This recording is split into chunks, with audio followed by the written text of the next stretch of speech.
Nice to see you. We had a chance to talk about some of this backstage beforehand, but I'd just love to get your thoughts for the audience going back. We left on an optimistic note in the last conversation. Now we're going to switch back to pessimism here for a little bit and talk about the terror attack and sort of what you see as the impact for your business and your reaction to Janet Yellen's comments that ultimately this could be a drag on the U.S. economy. Are you guys doing anything different this week than you were doing last week, and where do you see the threat? I guess what we've seen recently is more focus on an active shooter. And I think the protocols that we have put in place have most addressed offices at this point. We've been evolving into that process, educating people, creating standards by which you react. But I don't think we've done anything like that at all when it comes to our plants, the shop floor operation. And as we see these things unfold, I think we might have to do that. Is that because your research suggested that there was more of a threat in the office context than in the plant context, or is that just because the pattern of what we've seen so far has been office focused? It's the pattern. And I think, if you look at the information that we've been able to access so far, seems like the shooters did not, in this case, demonstrate any previous behavior that they were not psychologically stable or anything like that. One of the chilling details about this that I read this morning was that at that holiday party that the employees were attending, when one of the shooters left to leave to go and get the weapons, the other people were playing some sort of a holiday game, and they had everyone got a little trinket, and they actually put one of the little trinkets at his place because they assumed he had just gone out and was coming right back. I mean, there was no sign of this. Even up until seconds before the shooting began, people thought he was there in the holiday spirit. So how do you as a manager deal with that in terms of your workforce? Well, I think we have very employees? strong protocols when it comes to general operational safety. So I think all of our folks are very well prepared. They collaborate, they have ideas in how do you deal with that situation when a normal operational safety situation. And I think we can draw from that experience in the standards we have in place to evolve into this. I mean, if you look, for example, Japan, the protocols they have in the civilian environment to deal with earthquakes.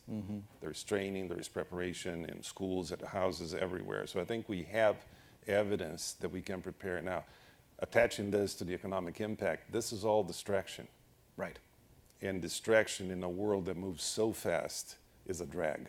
So you can't precisely quantify how much drag that will cause, but it certainly will. Yeah. When I talk to the FBI about this, they talk about a lot of the resources, interagency resources inside the federal government. They have several task forces that exist to supply the private sector with information, to talk to American companies about where the threats are that might affect their companies. This might be more of a level of detail and security than you deal with on a day-to-day, but do you know if your folks are talking to the FBI, getting access to those partnerships, getting valuable information? Or do you feel like you're sort of out there on your own dealing with this? No, we work with the government. I mean, if you look just at what we've been having to deal with it on the hacking side, right? There is a good collaboration with the government in that regard. I mean, our company gets hacked, I would suggest, about 4,000 times a day. Other companies get attempted, much more than that. So the collaboration does exist, and I think, it's a common theme. Where's that coming from? Is it all Chinese hacking? Is it Russian? Is it Middle Eastern? I mean, what do you see in terms of the hacking threat that's inbound at you? You can add a few more to the list you just started. Okay. So it's everywhere. Yes. And it comes in some cases, it's a government sponsored, in some cases it's a rogue player. And it's all sorts of things. I mean, we've been having to protect a lot of the research information. We've had to protect even the operations themselves, because some of the hacking can go into the control systems of a very large plant on very complex pieces of equipment that can cause quite a bit of harm. So it's another level of distraction that you need to deal with. I mean, the financial system, for example, they're having to elevate their investment into that. Some banks have invested $250 million this year. They're going to move to investing $500 million next year just for the next level of protection. And the only thing that there's no end to this. Right. And again, those are all sunk costs. That's not R&D, That's not productivity, that's just money that you churn and burn, and you can't put to your core business. Right, and I think, this is my own opinion. I think you can't play defense and win the game in the end. I think somehow we're going to have to figure out a way to put a stop to it and be more energetic in the way that we counter the attacks that we receive. But that's a federal question, not a Yes. question for companies, right? Companies can't fight back. We can't, but again, the work with the government, the collaboration needs to exist, because I think we're not going to win if we're just going to try to defend ourselves. If you look back at what we lost in knowledge and capability over the past 2 decades, when you add up hacking, when you end up, the lack of protection to intellectual property, and the speed with which it's easy for you to transfer information nowadays, our differentiating factor for competitiveness is diminishing. And I do worry what's going to happen to our country in the next 2 decades if we don't put a stop to this. The globalized world has to go and has to run under the rule of law. That's an essential feature, which has been one of the features that made our country great, because we do live under the rule of law to a very large degree. Scary times. Let me ask you the same question I asked earlier about the jobs number. We saw, up plus 200,000 this morning. That seems to be cause for optimism across the economy. But does it match with what you are seeing in your business? It doesn't, and we haven't been able to look at the details into this last piece of information that came out. But the question is, what kind of jobs are they? Are they quality jobs, well-paying jobs, or they're just temporary service-related? So I think we need to understand that. Now, when you relate to our types of business, we've seen the opposite. Our own company, we've been having to put about 10,000 people on more notices this year. If you look at what has happened, we're very heavily exposed to the energy 10,000 side. more people notices to be laid off this year. The energy business collapse. If you look at the amount of jobs that have been lost so far this year and what's going to continue to happen in the energy environment next year, it's severe. Just as a side note, I was in Minnesota last week and I saw gas for sale at a gas station at $1.91 in Minnesota. I was in Louisiana, it was $1.06. That's incredible. I haven't seen that since high school. Yeah. That's amazing. But devastating for those companies in that space and around it. Yeah, so, we're seeing these pockets of businesses that have been incredibly contributive to the creation of jobs over the past 5 years go into a downturn that is very severe. In our environment, also, the other situation that has become very serious is the deluge of dumped material into this country. If you look at the market share gain over the past 2 years of foreign producers, it has doubled when our GDP has basically only grown at about 2%. Right. And is that mostly coming from China? China is a big player in this regard, but there's plenty of other. And what is... And is that just a fact that production in China is cheaper, or is this a tactical decision by Chinese companies to dump material here at loss-leading prices, take the loss now, but try to hurt the competition inside the U.S.? Their agenda is different than ours. We live in a capitalistic world that operates under the rule of law, and their agenda is different. They want to create jobs, they want to absorb technology, and they want expansion. And they will do whatever it takes. We have a trade case going on right now where the preliminary fines against China, for this matter, for one group of products on countervailing duties is 236%. Just think about that. This is a country that provides about 40 different types of subsidies to their companies. It's very difficult to compete against countries that behave in that manner. So what do you do? We keep fighting it. We have probably 2/3 of the Commerce Department today are absorbed in trade cases that we've been filing. And they, over the past couple of decades, have established pretty significant schemes to do this. So material will go from one country with one spec to another country.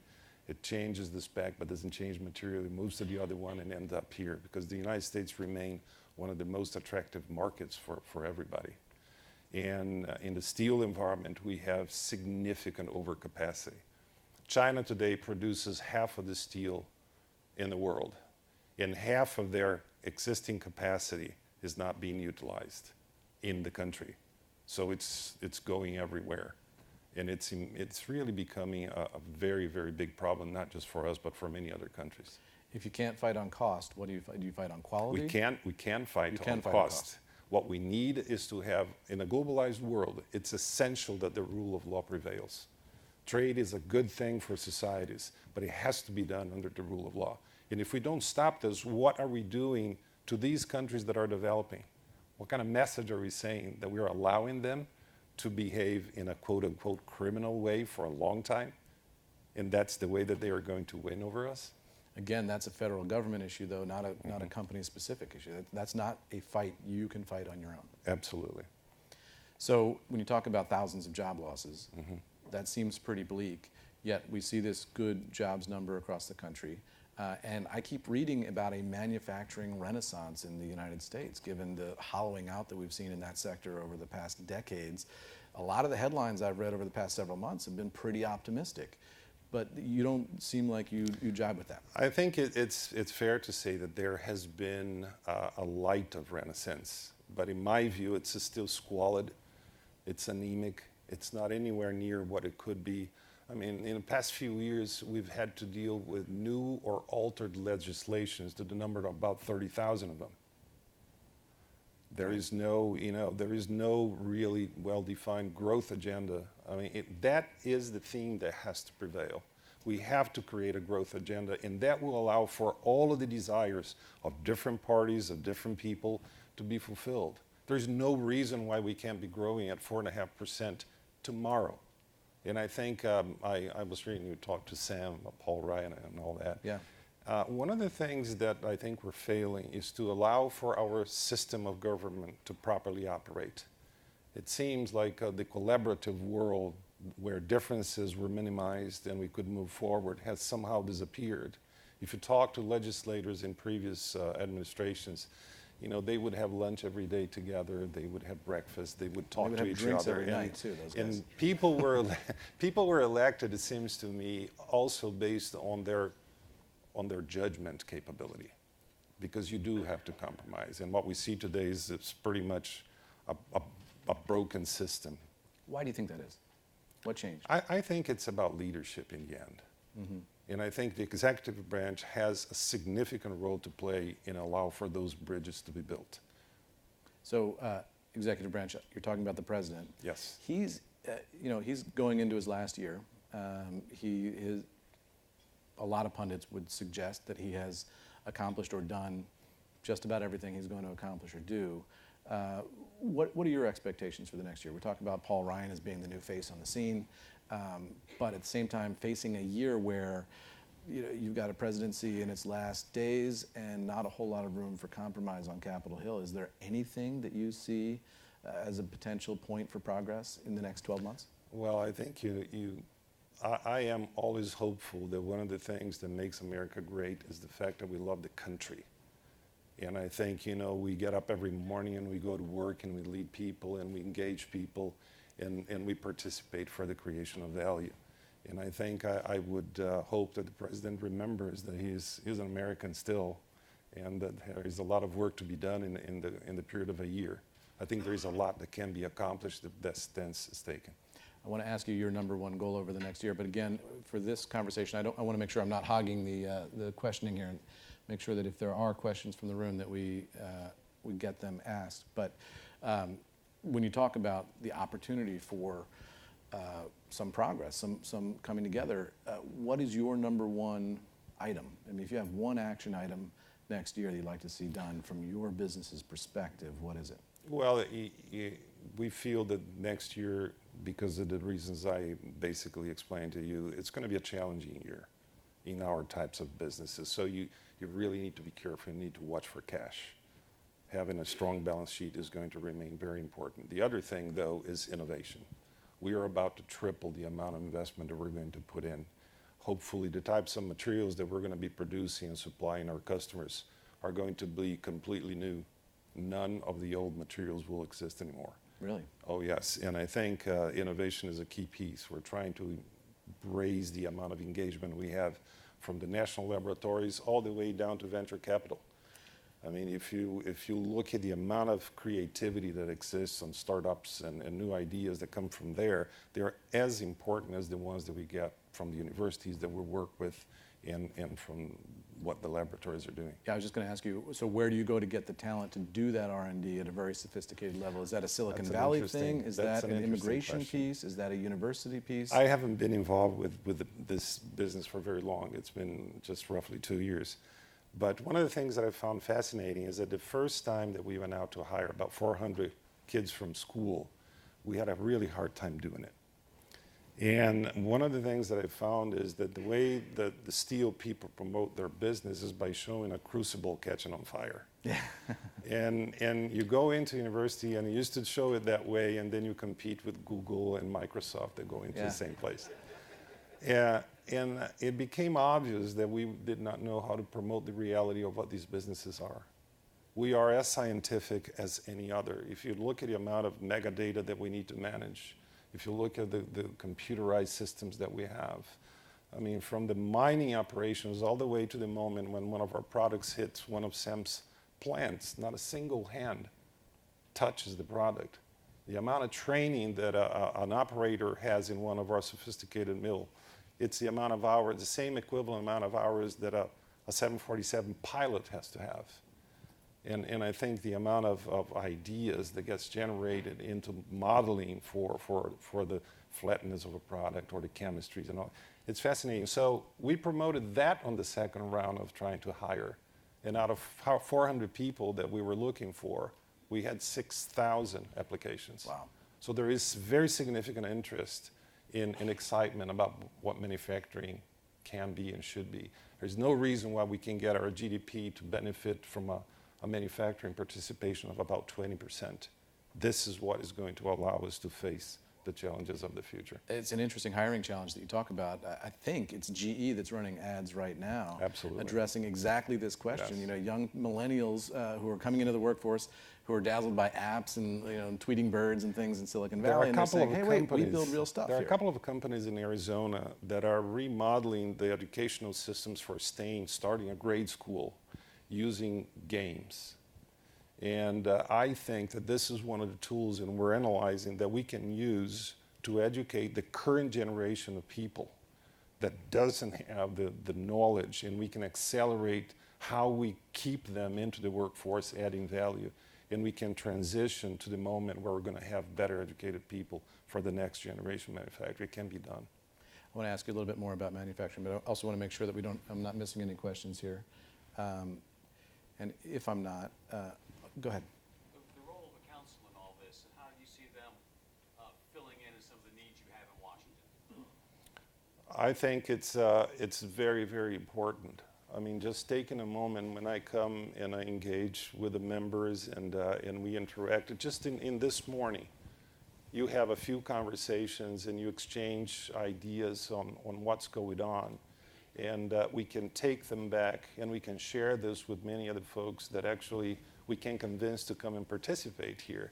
It's a very important role. When you talk about engaging in Washington, how do you do that? Do you do that through a team of lobbyists? Do you do that in person? Do you go up and talk to Mr. Ryan in person? All of the above. All of it.